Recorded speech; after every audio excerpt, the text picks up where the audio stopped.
Selamat malam para mantan, selamat malam untuk semua senyum dan semangat yang sampai hari ini masih terasa hangat. Belakangan ini banyak orang membicarakan soal foto tentang Anies yang lagi baca buku. Sebenarnya ya biasa aja ya, orang baca buku di foto banyak kok. Tapi mungkin menarik karena judul bukunya tuh unik gitu. Supaya jelas kita kasih fotonya gitu. Fotonya yang ini. Bukan yang ini. Yang satunya. Kok ini?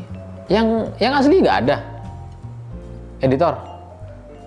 Coba kita kasih yang lebih bener gitu. Yang ini. Ini mah editan. Coba ya kita kasih yang bener gitu supaya cepat selesai ini. Yang ini. Nah, yang ini bos. Nah, setelah foto ini muncul di sosial media, Tempo kemudian memuat berita. Menurut Tempo, judul dari buku ini berisi tentang terpilihnya pemimpin otoriter yang melakukan penindasan secara total kepada oposisi. Itu kata Tempo. Tapi sebenarnya buku ini bercerita tentang matinya demokrasi gara-gara terpilihnya orang-orang seperti Donald Trump yang melakukan politik identitas, SARA, dan rasis. Satu-satunya orang yang melakukan itu di Indonesia, ya Anies Baswedan. Jadi kalau Anies baca buku itu, mungkin konsultan politiknya itu nggak baca, cuma baca judulnya, atau Anies emang lagi mau tobat aja gitu. Karena capek kan gitu. Capek loh, politik identitas tuh capek, kasihan. Bayangkan, Anies waktu sebelum jadi gubernur ketika kampanye sampai melakukan politik ayat dan mayat. Itu luar biasa. Mayat yang seharusnya kita perlakukan dengan baik diintimidasi sama pendukung Anies gitu. Dan Anies gak ada pembelaan, gak ada jangan dong, nggak bisa, nggak gitu. Malah kayaknya mendukung supaya terus dilakukan supaya dia menang gitu. Ada orang muslim gara-gara mendukung Ahok mau sholat di masjid aja diintimidasi. Bahkan wakil gubernurnya waktu itu Jarot diintimidasi. Ini kan politik SARA yang luar biasa gitu. Dalam pidato Anies ketika menang langsung dia menyinggung soal apa? Pribumi. Waduh, ini kan sudah kelewatan sebenarnya gitu. Tapi ya sudah, bagaimanapun Anies tetap menjadi gubernur dengan modal seperti itu. Sama kayak Trump yang bisa jadi presiden Amerika dengan model seperti itu. Ya meskipun sekarang udah gak kepilih lagi sih. Itu mungkin kalau Anies nyalon lagi nanti ya gak kepilih lagi sama kayak Trump gitu. Cuma sekali aja. Nah, mungkin Anies baca buku ini ya untuk tobat gitu, untuk mencari strategi baru atau membicarakan soal demokrasi yang benar dan seterusnya. Karena menurut teori, sebuah strategi itu hanya bisa dilakukan sekali, tidak bisa dua kali gitu. Jadi Anies kalau hari ini menang dengan politik SARA, ke depan mungkin nggak akan bisa dengan cara yang sama. Kira-kira seperti itu. Tapi Anies bicara soal demokrasi itu aneh ya. Anies bicara soal demokrasi itu kayak SBY bicara anti korupsi. Partainya kan koruptornya banyak banget gitu. Atau sama kayak Abdul Somad bicara soal keluarga sakinah. Emang masih sakinah kalau udah cerai? Kan enggak.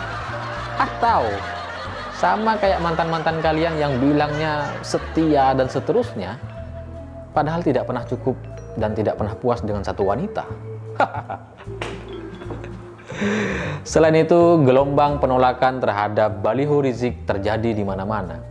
Ada yang diturunkan, dirobek-robek, sampai ada yang dibakar. Aksi ini dilakukan oleh banyak orang, mulai dari TNI, Polri, sampai emak-emak masyarakat biasa melakukan itu. Ada video, cuma mungkin isinya 6 orang, 7 orang, tapi sudah berani menurunkan baliho Rizik di tengah jalan, disaksikan banyak orang gitu. Luar biasa. Ini pemandangan yang tidak pernah terjadi sebelumnya gitu. Posisi, mau dong, gantian pegangin.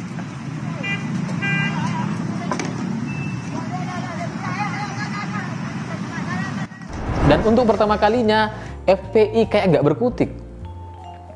Anda tahu kalau FPI itu tersinggung gitu, mereka kan biasanya langsung sweeping kayak gitu, langsung kasih materai 6.000, di videoin tuh mangsanya, terus disuruh minta maaf, klarifikasi, terus sambil diintimidasi supaya nangis-nangis atau ketakutan gitu mukanya. Itu kan yang dilakukan oleh FPI gitu selama ini. Tapi kali ini nggak ada. Penolakan di mana-mana terjadi, di Banten, Medan, Bandung, sampai Jawa Timur terhadap Rizik gitu. Dan FPI juga nggak bisa berbuat apa-apa gitu. Sampai JK ikut turun tangan.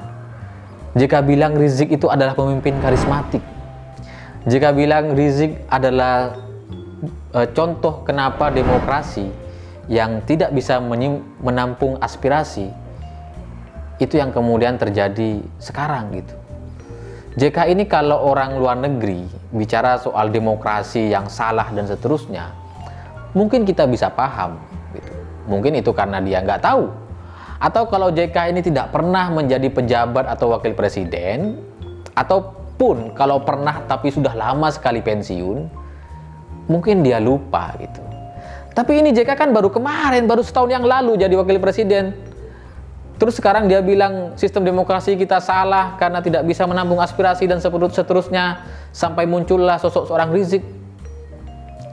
Ini sih kelewatan, bukan kelewatan sih. Ini sih nggak masuk akal. Anda itu baru setahun kemarin loh jadi wakil presiden, terus sekarang bisa bicara demokrasi salah. Masa dalam 1 tahun langsung bisa berubah sebegitunya gitu? Kan enggak. Dan lagian ya, fenomena Rizik ini sudah lama. Dia tuh di Arab 3,5 tahun yang lalu, saat Anda masih menjadi wapres, Rizik sudah begitu gitu. Terus sekarang Anda bicara soal demokrasi yang salah? Omong kosong lah. Tapi ya saya paham sih. Memang orang-orang seperti Rizik ini harus diselamatkan gitu. Karena Rizik ini kayak apa ya? Sosok yang bisa menghadirkan massa dan bisa membuat isu gitu. Jadi memang harus dirawat kalau mau maju di DPR atau di Pilpres selanjutnya gitu. Mungkin JK mau maju gitu. Ya nggak apa-apa sih. Hak setiap orang gitu. Cuma bicara soal demokrasi yang salah, itu nggak masuk akal gitu sih. Menurut saya seperti itu. Dan untuk pertama kalinya kita itu melihat FPI itu nggak berdaya gitu. Mungkin karena saking banyaknya. Yang membela itu ada, tapi nggak banyak gitu. Bukan orang-orang top lah. Bukan orang-orang tokoh-tokoh yang selama ini memang menjadi peran antagonis gitu. Tapi ada juga yang membela dan lucu gitu. Jadi Selamat Ma'arif bilang begini, emang perkataan Rizik yang kotor tuh yang mana? Kata dia. Kotornya tuh yang mana? Jadi Selamat Ma'arif ini menanggapi Pangdam Jaya yang bilang bahwa pernyataan Rizik itu banyak kotornya, buruk, dan tidak cocok untuk sebagai ulama gitu. Terus Selamat Ma'arif mempertanyakan itu. Saya itu kalau ngelihat Rizik bicara kotor, itu kan kayaknya semua orang juga tahu. Tapi tiba-tiba orang yang terdekat dengan Rizik, Selamat Ma'arif bilang, kotornya yang mana? Ini kan ada 2 kemungkinan ya. Kemungkinan dia nggak pernah dengerin Rizik khutbah gitu, atau ceramah. Atau kedua, dia menganggap semua kata-kata kotor itu suci gitu. Jadi ketika ada teman-teman di grup WA penulis-penulis saya itu tanya ke saya, emang lonte itu bahasa yang sopan ya? Bahasa yang tidak kotor ya, katanya. Ya kebetulan yang nanya non-muslim. Saya kan sebagai muslim merasa terpanggil untuk menjawab gitu. Jadi saya jawab aja, ya lonte itu suci, asalkan sudah mandi wajib. Iya dong. Kalau nggak mandi wajib, baru bercangkul, bercocok tanam, mungkin kotor. Tapi kalau udah mandi ya suci. Mungkin yang dimaksud Selamat Ma'arif dan Rizik, lonte itu ya yang sudah mandi semua gitu. Ataupun kalau belum mandi, ya mungkin mereka mau mandiin, kan gitu. Kita berpikiran positif saja lah gitu, kira-kira seperti itu.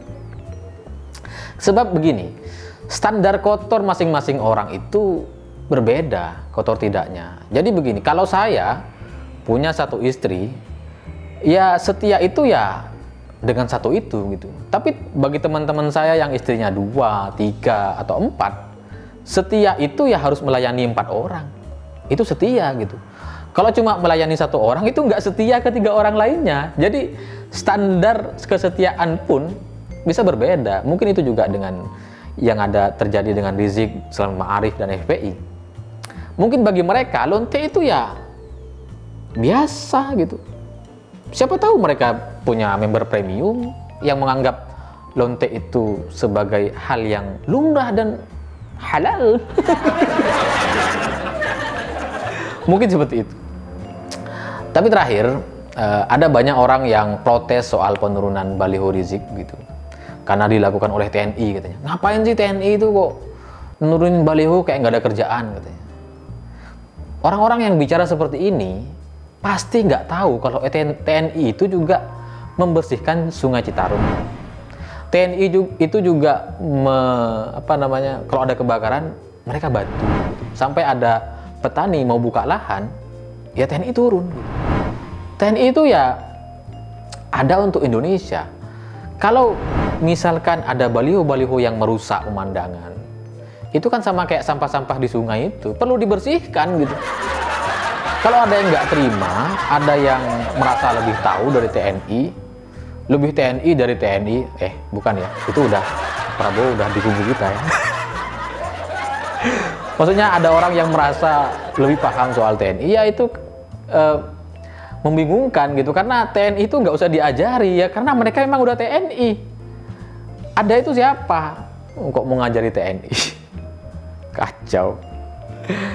Itu sama kayak orang bicara soal kesetiaan, bicara soal teori untuk mencintai dan seterusnya, tapi masih jomblo. Anda bicara kepada saya, misalkan soal teori mencintai, menyayangi, dan seterusnya, saya udah punya 2 anak, on the way 3, punya 1 istri gitu, dan saya syukuri. Terus Anda bicara soal teori menyayangi dan seterusnya, padahal masih belum pernah menikah, belum pernah pacaran. Ya omong kosong, itu juga yang Anda hadapi sekarang gitu. TNI itu udah paham apa yang harus dilakukan terhadap negeri ini, terhadap bangsa ini. Jadi jangan diajari lagi. Saya pikir itu. Terima kasih sudah menonton. Jangan lupa like dan subscribe. Begitulah kura-kura.